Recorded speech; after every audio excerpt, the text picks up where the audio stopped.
Hi there and hello everybody and welcome to the Love City Arts Podcast. I'm Andre in the Flow. Thank you for joining us. And today I'm here with Kashif Graham. He is a writer and outreach librarian, establishing himself as a librarian at large. I'm so grateful to have him on the television show and podcast. Thanks for being here, Kashif. Hey, thank you for having me. This is very exciting. I've been looking forward to this for a while. So thank you for having me. You're so welcome. Kashif is one of my personal internet rock stars. If you haven't had an opportunity to check out his poetry and his writing from the heart and his unique perspective on so many identities, I want to encourage you to do that. I'll make sure that I leave a link somewhere so that you can find his awesome work. And so this was like an ultimate personal get for me because I love the things that he has to say online. Tell me a little bit, Kashif, about what you create in the world. What are you putting out right now into the universe? Well, I certainly believe in positive vibes. That's very important to me. But I am putting out little emotionally charged scenes with my typewriter poetry. Things that, for example, whenever we're telling our stories, whenever you are hosting podcast guests, I imagine that other people are listening and going, I can relate to that. And I really want to, my aim is to put out little snapshots of things that I'm experiencing, things that my peers are experiencing, so that people know that they're not alone and that that we really are a lot more similar than dissimilar. And so that's definitely, you can find that on my Instagram. That's definitely what I'm putting out into the world.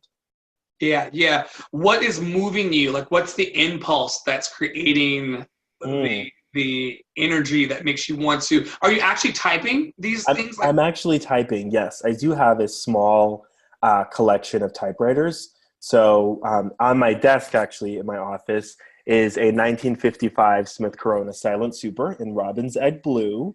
And that's where I type most of my poems. But I also have a Royal Futura, and my godmother gave me my first typewriter, which is an Olympia SM9 in 1971. And I have a few more at home. So I use those to create this art.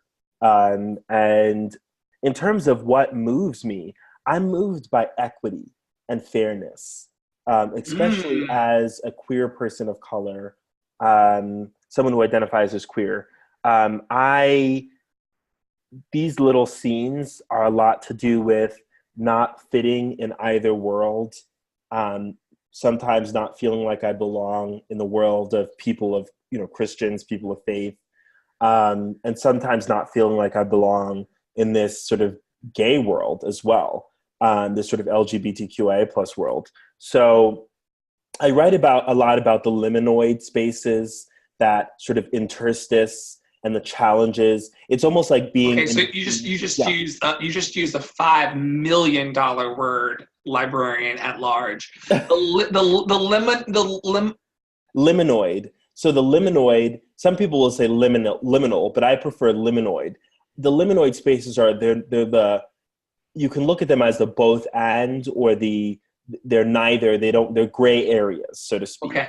I view the liminoid spaces as being in between two train cars, that you're not in either train car, but you're still somehow on the train, And so sometimes I feel like I'm in that place, and I feel that many other people are, I was just looking at some of the Facebook pictures. There's an event that goes on in Nashville every month that's called the QDP, the Queer Dance Party. And I was looking at so many of the faces, and I thought, I bet you 90% of these people they're looking for the same thing that I'm looking for, which is community, which is belonging, which is to relate, a sense that there are other people that are experiencing the same things that you are. And so when I'm writing, it's to touch hearts and lives, to say, you're not alone. I don't know who you are. I don't know what you're experiencing, but other people are experiencing something similar. Yeah. Oh, wow. And you talk about belonging. You're talking about belonging in community, but also, is there a piece that talks about the belonging to yourself? Oh, yes.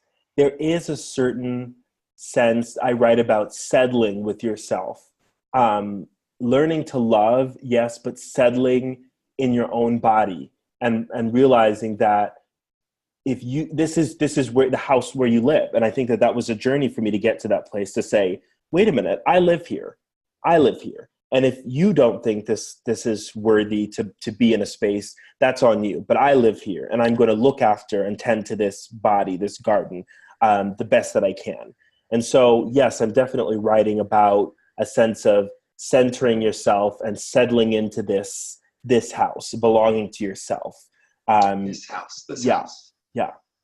I love it. It sounds like a song that needs to be written. We should get on that. Like this house. I feel like it would have a very like country. I could see that as like having a country twang, like, you know, God said this house will be of stone. Like it could like Yo, don't do it. It will never fade away. God said this house. Oh my gosh. We stick a pin in that, because that is a bop. If I ever a country bop ever. It will be like a country house. gospel. God said this house will be of stone. I mean, there's something there. We'll work on that. Oh my goodness. Speaking of, one thing I have to say, and I have to get this off my chest in this interview, is that I have realized that Kashif brings the big spoon to every conversation and just stirs me up, and I'm like, it's too much. It's overwhelming. Yeah. Speaking of music, before we came into, or as we were entering into this interview, you had some really soothing music going on in your office in the background. And I want to talk briefly about music as a self-care mechanism for you, and how that's providing healthy workspace and living environment for you. Well, you know, it's wonderful. I must say, it's wonderful to have an office. You know, at the Vanderbilt Divinity Library, that's something, our workspace is very important. I'm glad that our director gives us creative expression over our workspaces. And I will say that from the time I get in the morning, I have a Pandora station that's relaxation music, but it's not. Some people look at it as spa music, but I like to play very impressionist pieces that are solo piano usually. They are the soundtrack of my life, you know. And I think just driving in East Tennessee when I was living in Cleveland, on the back roads, navigating, what does the future hold for me, God? If I come out and I identify myself as a gay man, as a person of faith, will you still love me? Those are the questions that were on my mind at the time. And these soundtracks, these some of them are scores. These pieces were playing in the background. Beautiful by Ryan Farish. You know, I'll Smile by Denise Young. There's so many Cosmos and Poppies, Michael Allen Harrison. Those songs were playing for me, and they represent a beauty amidst challenges and uncertainty. So for me, those things are self-care because they help me to center myself, and they keep, even when I am facing a challenge, they keep the beauty. They remind me that there's beauty going on in the background. So which is indicative of life. No matter what's happening to us or around us, and our family dynamic and our interpersonal dynamic, workplace, what have you, there's always a subtle beauty that's just woven throughout the whole experience. And if you're quiet enough to still yourself, to get settled into it and just listen for that still voice and that still song, it's there. And it's I'm so glad that you said that. That was part of the reason, I think, that I really adopted these songs, because I was driving a lot of times, when I started listening to these songs and trying to figure out what to do, and I needed quiet. I needed a sense of stillness. I needed to hear sometimes the answers that were already in my heart, the answers that I already knew, but I just needed to speak them out. And these things were playing in the background while I was trying to figure out the next right move. So these will always be a feature of my life, always. Let's talk about, that's beautiful. Let's talk about stillness. Mm-hmm. What does stillness mean? What does stillness mean for you in a time when society seems to be requiring more? I call it the more monster. Mm-hmm. More beats per second, more, endless supply of jams, more content, more creation, more power, money, sex, whatever you have. What is stillness? How does stillness rest? You know what? Stillness rests with me as curation, in the same way that as a librarian, there is a demand or for more resources, more books, more of everything. And curation is when you say, I am being very deliberate about what I want in this collection. So there may be, instead of there being, 200, I may have 50 titles selected that are going to move, that people are going to use them. I think stillness, when we look at it from the life aspect, I think stillness is a curation of activity. Because what are you doing with your time? Yes.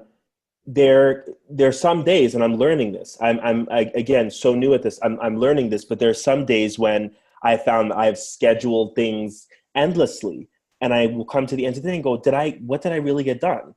Why do I feel, I don't feel rejuvenated. I don't feel like the work is energizing, and I have to go, okay, I don't need to do all of this today.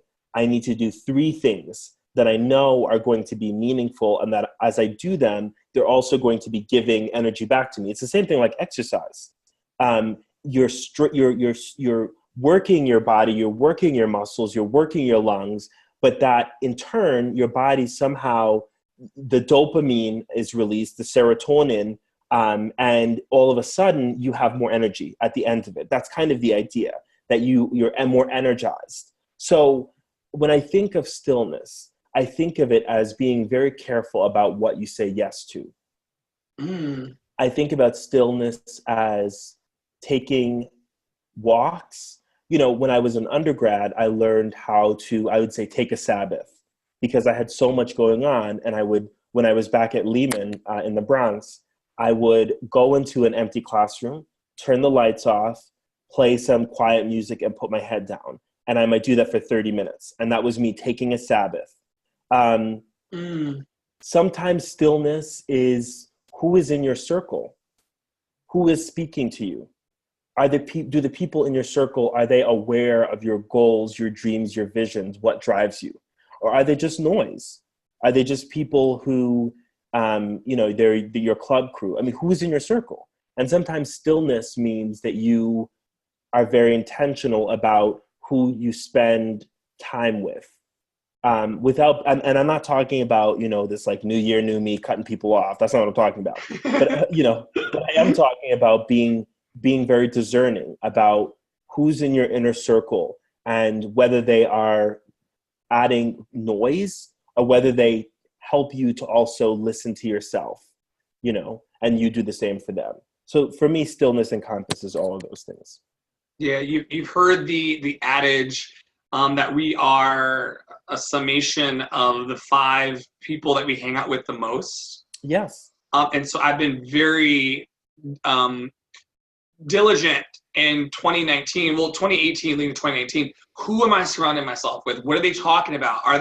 What's that scripture that talks about, whatsoever things are kind, whatsoever things are just, whatsoever things are lovely, think on those things. So I kind of use that as a litmus test for the people that I'm around. Are we talking about things that are kind and just and lovely? We're all going to have bad days. Things are going to happen, but what's the root system? Yes. Of this curated group, as you say. I want to talk about another song that we have to write called On the Back Roads, because you've said that a couple times. Yes. Both pre-interview and now. Are are you willing to talk with us about what your backroads, one of your backroads experiences, what that was like? Yes. You know, Andre, I have to say that I wrote this poem, I Will Always Drive the Back Roads, for there I met the Lord, because that is what happened. You know, at that point in time, I was driving, I had a little white BMW convertible, and I just would drive because it was a fun little car to drive. But that was a place where I found so much peace. And I found, I am at heart a discoverer, a sojourner. And I would just get on the road and see where one of these roads leading out of Cleveland would take me. And I found myself, at one point almost to Knoxville, driving through Nyota and Philadelphia and Sweetwater and Lenore City, these little small East Tennessee back roads. I know those places, yeah. Yeah, so, but I think being there, I say this, that when I was on the road driving to Knoxville, I felt so strongly the love of God, the awareness that if I took a stand for truth, somehow, some way, I would be okay. And that, for me, that experience that happened when I was on the back roads, the tears streaming down my face, asking the questions, what does the future hold? What if mother and father forsake me when I make this decision? But it was on the back roads that I felt that God was hearing me and that I was hearing God somehow. And so I always talk about the back roads because it was a salvific and spiritual experience driving there. And sometimes talking myself through things. I had at one point this technique that when things felt like they were too overwhelming, I would speak in the future tense about what I was going through. And it was almost like I was preparing. I would imagine myself sitting down in an interview, as we are now. I would imagine sometimes when I was driving to Sweetwater, and it was 2 a.m. in the morning, and I was passing through Charleston and heading towards Sweetwater. And I remember just talking through this thing in the future tense and imagining I was sitting down with Oprah. Yes. Many years from then, because that enabled me to look at the possibility that there was a beyond. But it was on the back roads that's when I got really still, because I had all the people that I was with in seminary, and it was a lot of noise. It was a lot of noise, a lot of, and I felt like this is not, some of these people, they might not be able to go with me, because I knew what the future, what decision I had to make. And I felt that some of the people would try to say, this is not what God has for you. Come back, don't, go to counseling, go to therapy, go to gay conversion therapy.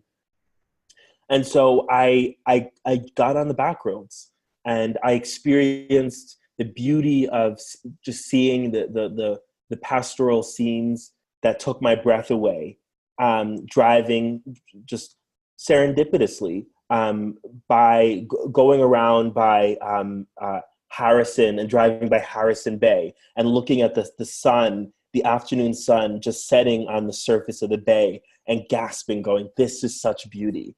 So the back roads for me are just, they're central to my life. And but I talk about them definitely as a spiritual journey. Woo. Wow. That was a whole sermon. It's powerful.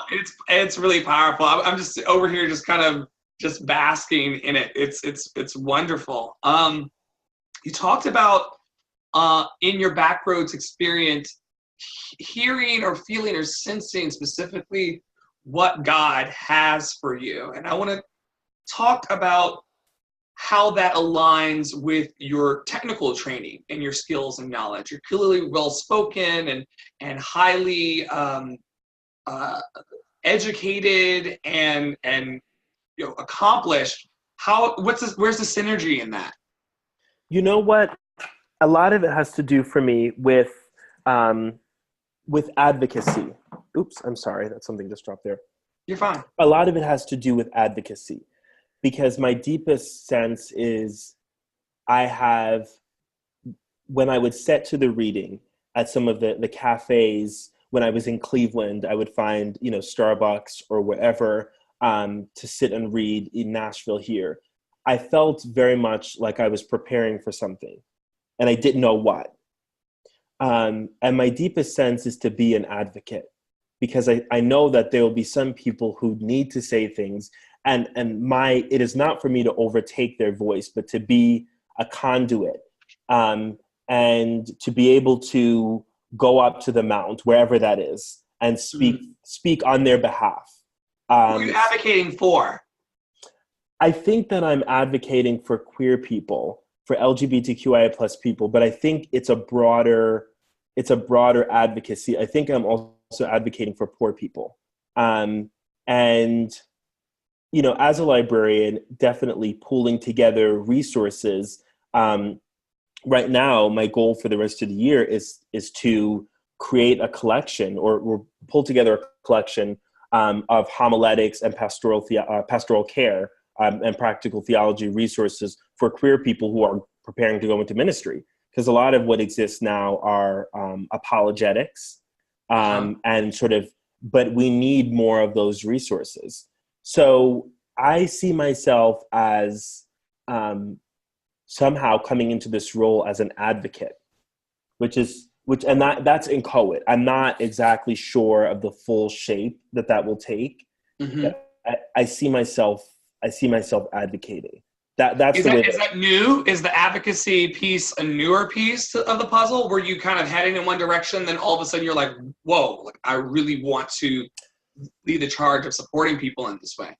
You know what? It's not brand new. My first master's is in church ministry. And so when I left New York, left New Rochelle, I was headed to, I went to seminary, and there was always this passage in Revelation. I'm sorry, that probably heard that.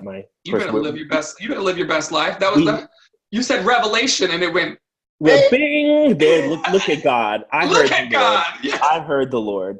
Yes. So the thing that I think is most interesting is, like, I was preparing to go into ministry. But I remember this passage in the book of Revelation that was talking about this New Jerusalem, and there was a tree that was by a river, and the leaves were serving, the fruit was serving as food, and the leaves as healing. And when I read that many years ago, somehow I got the impression, I felt in my heart, in my spirit, that was me, without sounding pontifical, without sounding like I am all this, but I felt that that's what I needed to be to people, that I could offer them something, something that would keep them and that would help them to lead a better life, lead a more well-informed, or a life that was meaningful. Because it's my deepest sense that, to get to the end, to 80, to 90, and you go, what did I do with my life? I just worked and then retired. I think when you are touching lives, I think that I feel in the deepest sense that tree is soaking up that water from that river and is giving things to people. But those people will also give to others and be empowered to, become food, so to speak. Now it sounds cannibalistic, but become nourishment or sustenance to other people wherever they are. And so I think that's how I see myself, living out this calling. And as a, librarian, I mean, for me, this theological librarianship and outreach librarianship, this is ministry. And that's why when I saw this, I was excited about this job because of the outreach component, because that's ministry and getting to touch lives. So that's how I see things coming together. And I think my goals now, yes, I strive to live my best life for me because I am responsible for my own life, but also because I feel a responsibility to be the best that I can be so that I can help other people as well. That's the calling that I feel. Yeah, that's amazing. That's amazing. What do you tell yourself when you get stuck, when you're having a bad day? Because we all have bad days. I have them, you have them. Mm-hmm. What do you tell yourself when you hit a wall? You're quite good at this. Okay, let me say this. That's a really good question. I've learned to say yes, thank you to the challenges. So when something is scary to me, I remember there was a point in time where I needed to go, and I went to I'll just be very candid. I went to the clinic here because I needed to do my full range of testing for everything. Yes. And which is very important, kids. Very important. That is important. Be responsible. Know your status. Know everything. Be responsible. So, the way that I got myself to go was to celebrate. So I called it Health Week. And I imagined that it was Oprah and myself and Gail King, and that we were shooting a segment, and it was Health Week. And that was a segment, and it would be like, imagine it was like the show, and then there would be clips going back and forth. And I imagined like we were going to the camera like, it's Health Week. And that was how I got myself to go and to get there. And it ended up being such an amazing story that I met a nurse practitioner who I shared my story with her. And we said together that things fall apart. I shared the challenges with my parents, the challenges with friends, this new journey, discovering this new world in Nashville. Things fall apart, but things also come back together. And so that is definitely, I've learned to celebrate through challenges. But I think the role of Thanksgiving cannot be underestimated. That sometimes when there's... Say that one more time. The role of Thanksgiving? Yes. We're not talking about the holiday. No. We're talking about the act of Thanksgiving cannot be underestimated. Because what that does for you is, even when there's a challenge that comes up, you're able to see a way through, a way across, a way over. Because in Thanksgiving, you're looking and expecting that the universe is somehow going to bring you over, whatever it is. And so you're looking. That has changed a lot for me. Thanksgiving, the role of Thanksgiving, and learning that the challenges really do. They teach you. They teach you. Something comes up, and it's like you learn, whatever it is. I look at challenges as a learning opportunity. And just to be even more frank, sometimes when I have a bad day, I phone a friend, I phone someone that I trust, and I share with them. Sometimes I'll call them and cry on the phone and say, and I think that that's a beautiful thing to be able to do that. I do have a few people that I really trust that I could call and cry on the phone, and I know that they're going to support me. I didn't say that they're not gonna, tell me everything I want to hear, but they will. They know what to say, and sometimes they know how to say, I don't have the answers, but I love you and I'm here, and that is what I need. So yeah, absolutely. Yeah. I think most people are blessed. I can't speak for everyone's journey, but a lot of people are blessed to have that, one or two people, a handful of people that they can just say, hey, I need you to hear me, and they will be heard.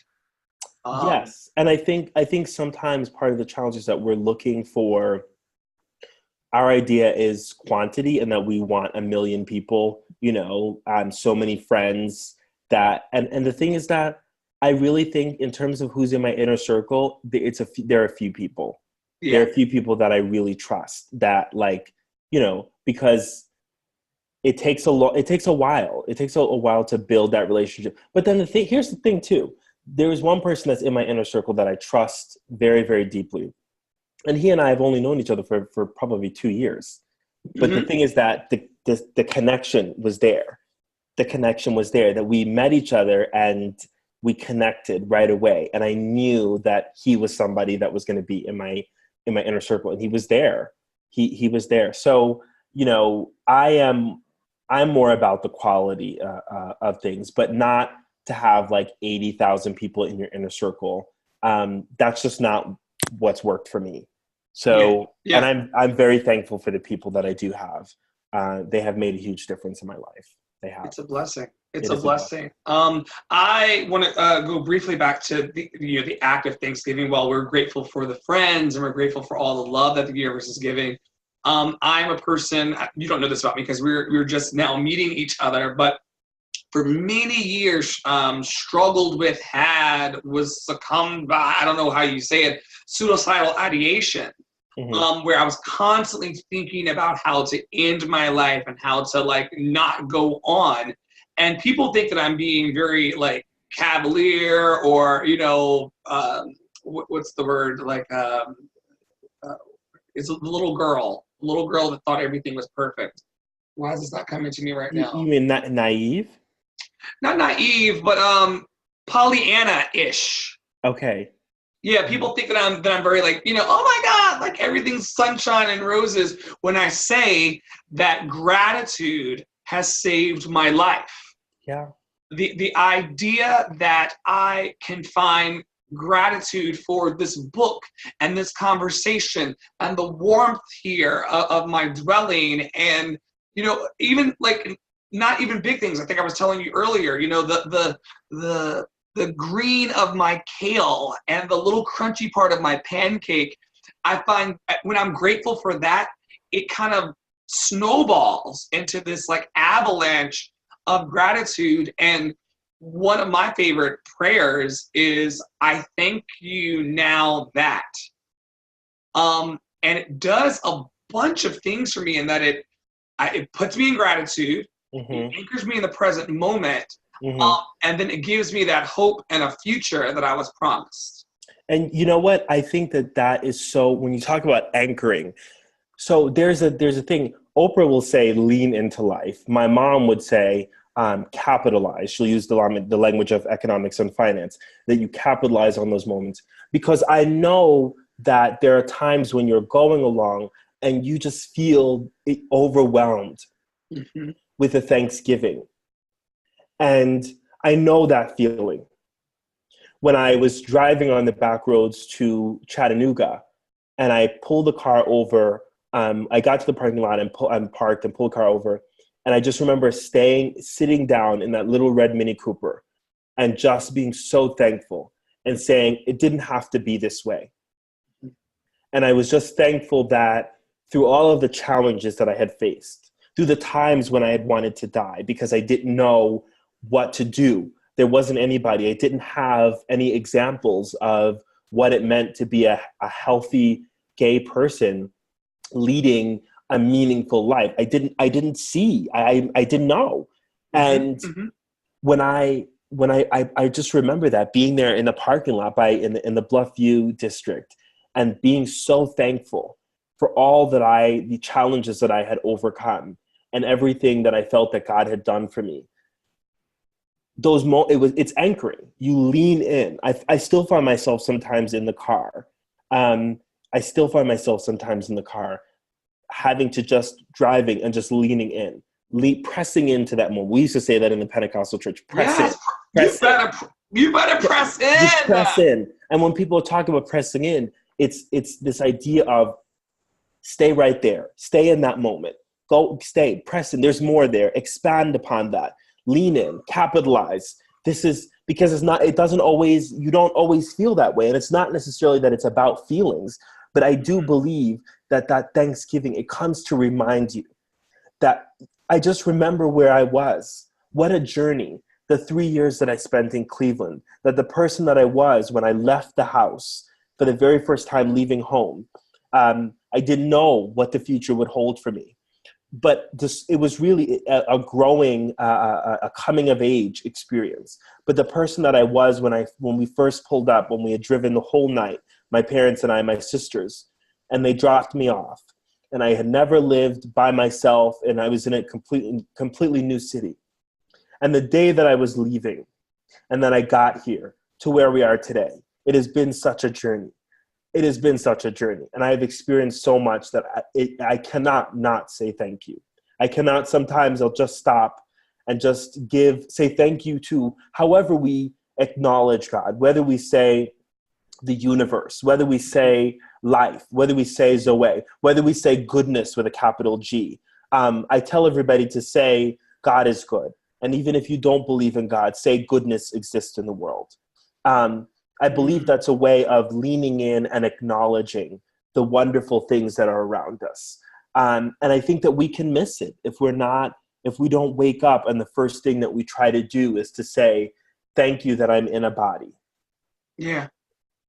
I do believe that we can miss out on the wonderful things that are happening and the wonderful things that are in store. Because that's the thing. When you look for goodness, you will find it. Always. Always. Because when you look for goodness, you will find it. I believe that. I hold that in my heart. When you look for goodness, you will find it. Because it's there. But you can miss it if you're looking for evil. And I'm not saying that we're to walk around with our head in the clouds. But I really believe that when you look for goodness, you will find it. And that goodness is that the act of thanksgiving. It does, just to go back to where we started with this, the act of thanksgiving, it is anchoring. It helps you to be in the moment and recognize, this is where I am. Thank you. Thank you. Thank you that, you know. Look at the lights, look at the headphones, look at the glasses, look at the hat, look at the t-shirt, look at the. Yeah. Thank you. And it's a recognition that even to be in the office where I am, it's a testimony and a story, because just the fact that the universe, the fact that God is, when I say looking out for me, it doesn't mean that there haven't been challenges. It doesn't mean that there were times when I didn't sleep at night because I didn't know what I was going to do. All of those things have occurred, but yet still, I am here and I am still learning and growing, and I am better because of them. I am better because of the challenges that I have faced. So I am very thankful. I try to, every day when I wake up in the morning, I do try to say, thank you that I am in a body. Thank you that I'm here, because while there's breath, there's chance, you know, and say that again. Say that again. While there is breath, there is chance. And I do very much believe that I am on my way. And I'm so thankful to the people around me also, who gave me an opportunity to do the things that I get to do. So I think Thanksgiving is the most important, you know. Absolutely. And it keeps you fresh. It keeps you fresh.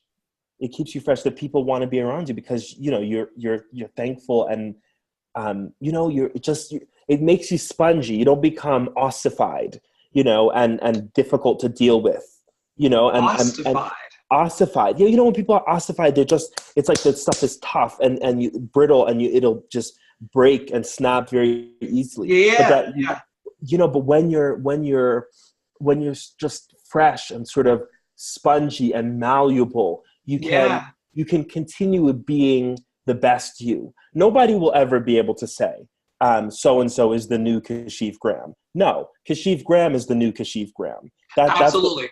That's the way that I will always say it. Even years down the line, if they put it on a magazine cover or something, you know, so-and-so is the new Kashif Graham. You know, people might say that about Oprah. You know, so-and-so is the new Oprah. No. Not possible. Not possible. You're the new you. Andre is the new Andre. Yes. You know? And because you're changing, you're growing, you let yourself continue to be clay, so that it's lifelong learning. But I believe that Thanksgiving positions you to all of that, because you're aware of the good things that are happening to you, and you're aware of everything. That's what I think. But you're aware of the goodness that is in your life. Yes, absolutely. I want to talk briefly before I let you go, because we could talk forever. This has been so yummy.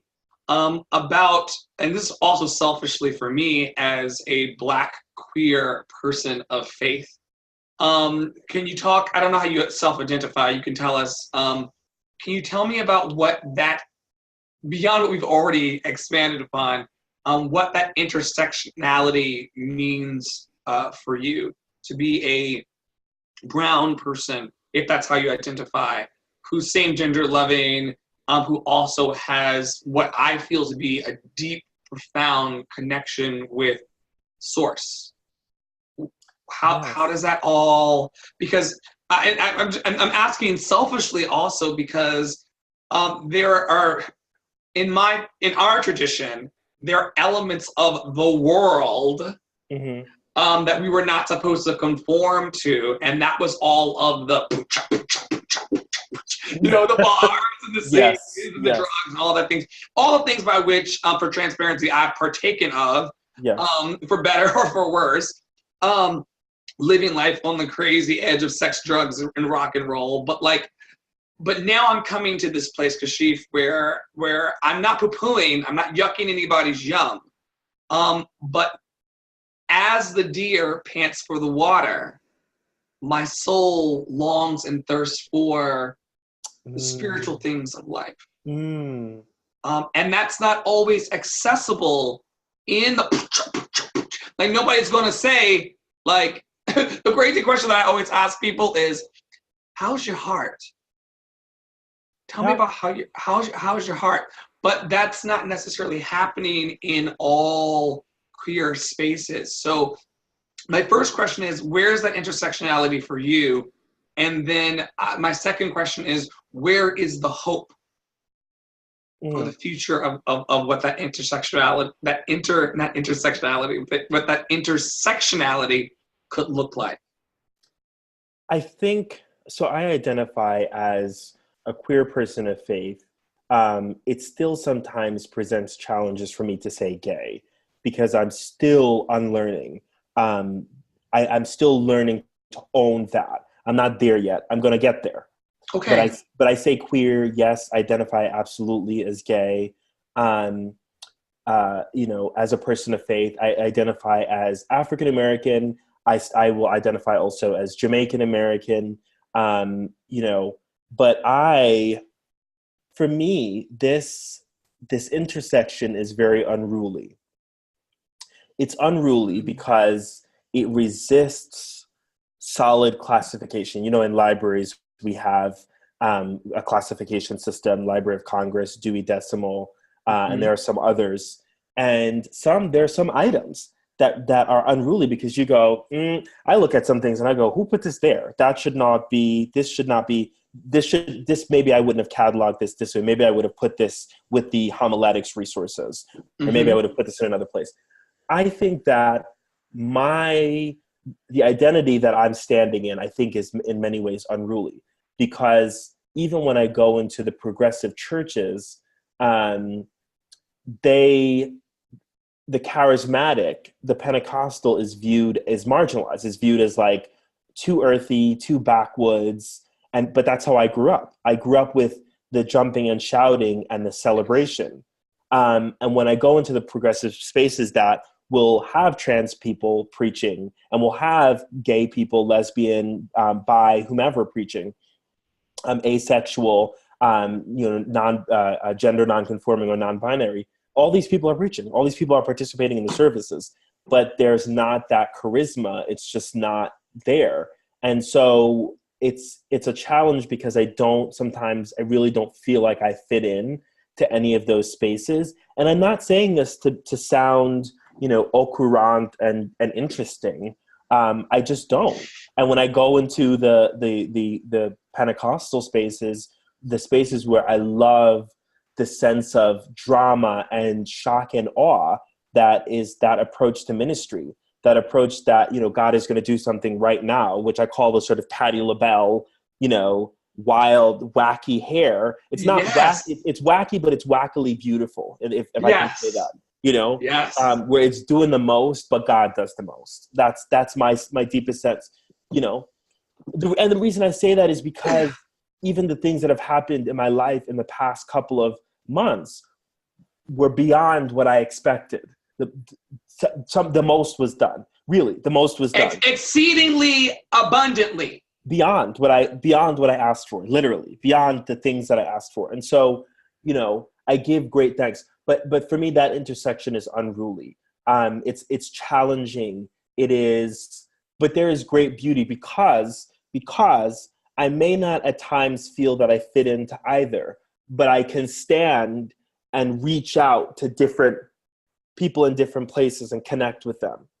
And I think that that's the greatest gift that God could have given me, is this ability to talk to so many different people, that I could meet anybody, anywhere, and listen to and hear their story. And that's a great gift.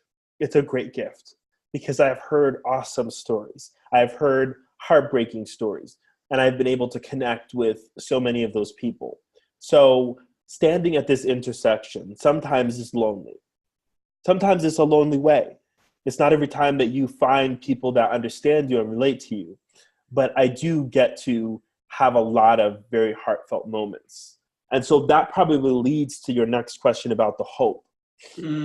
Is that sense that I'll be able to touch the lives, touching lives, because you're at an intersection. You know, you're not completely at like in one thing where there's like, you know, cars are going everywhere. Cars are going everywhere, but people see me.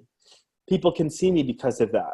And, you know, and I think visibility is very important. I almost didn't tell my story because I thought it was just so ordinary, because some of these other people, the stories that they had, my mouth was gasping because, you know, my jaw dropped because I couldn't believe, you know, the things that people had experienced. But you and I have to be visible. You and I have to be visible, because we know what America can do, which America will accept white queer stories first, and then the rest of and that becomes the new normal. That becomes the new gay, the new normal, and everybody else sort of. And so we have to continue to be visible and tell our stories. We just have to, because there are other people that need to see us. I wish at that time that I had known Karamo Brown and known all of these people existed. I didn't know. I didn't know. I wish that I had known then, because I would have seen that it was possible. And I think that when you and I stand in our spaces, when we stand in our truth, when we stand in our calling, other people will see and know that it's possible. So we don't let anybody tell us that we're doing too much, or that we are always talking about ourselves. No. I need to be visible. I don't play the second fiddle. Visible with purpose. Visible for a purpose. Yes, I don't play the second fiddle and sitting in the back and hiding and pretending I'm not there. No. The reason that I push for visibility is because I recognize that I know what it was like when I looked up and was looking around and couldn't find anybody. And I needed just to see a face. So I am there, and people will know that I'm there. But it's not a self-seeking and pontifical decision or action. It's because people need to see, so that they can lead their best life, so they can lead better lives. But so that they can know it's possible to lead a meaningful and love-filled life as a queer person of color. It's very possible. It's absolutely possible, and they deserve it. That they deserve that. You know, that I'm preaching. They're worthy. They're worthy of it. Yeah. They're worthy of it. And so that is the hope that I have, is to continue to be, you know, visible, and to use that visibility responsibly. Because so we pray, when we're praying for, you know, elevation of some sort, we also have to pray for the skill, the integrity. Because listen, when you have a platform, you can use that to go back and get everybody back that didn't believe in you, and get everybody back that didn't listen to you and that overlooked you. Because it's happened to me in Nashville a number of times, overlooked. Yeah. But when we use this responsibly, we focus on the people and their needs, and meeting and exceeding their needs, love, acceptance. Which has very little to do with my need to be seen or revenge or any of that nonsense. I can't participate in the revenge ministry. I'm sorry. I'm not a part of the revenge, the tearing down ministry. I'm not, because that's too much work. I don't have time to do that. It makes me tired. I don't have time for that. But so we use our platforms responsibly to help people lead better lives, but that comes along with, you know, with being elevated and being that more people see. You have to use that with great responsibility. So that's the hope that I have for the future. Wow. Well, I'm so grateful for you sharing your hope and your future with us and your present. You know, it's so easy to kick the ball down the road and think about all the great things to come. Your now, Kashif, is as brilliant as it's ever going to be in the present moment. Yeah. And it's beautiful and it's awesome. And I can't wait for everyone to taste and see that you are good. Yes, absolutely. That you're good. You're really, really good. I always end every podcast, television show with 3 fill in the blanks, and I would love to hear your take on these 3 blanks. Thanks again for being here. Like it's just beautiful. Absolutely. They're very simple. Love is free flowing. It is free flowing and surprising. Yes. Joy is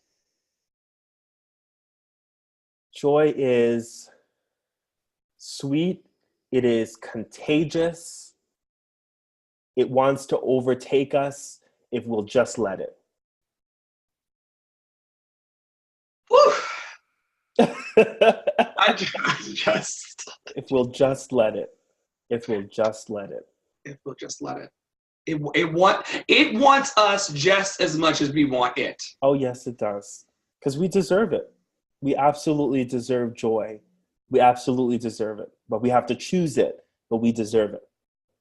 Yeah. Wow. Oh, and then freedom is being my authentic self. No cover up. No, that I get to I wake up every morning and just be me and be a better version of myself. That to me, that's freedom. That's freedom. Thank you, Kashif Graham, for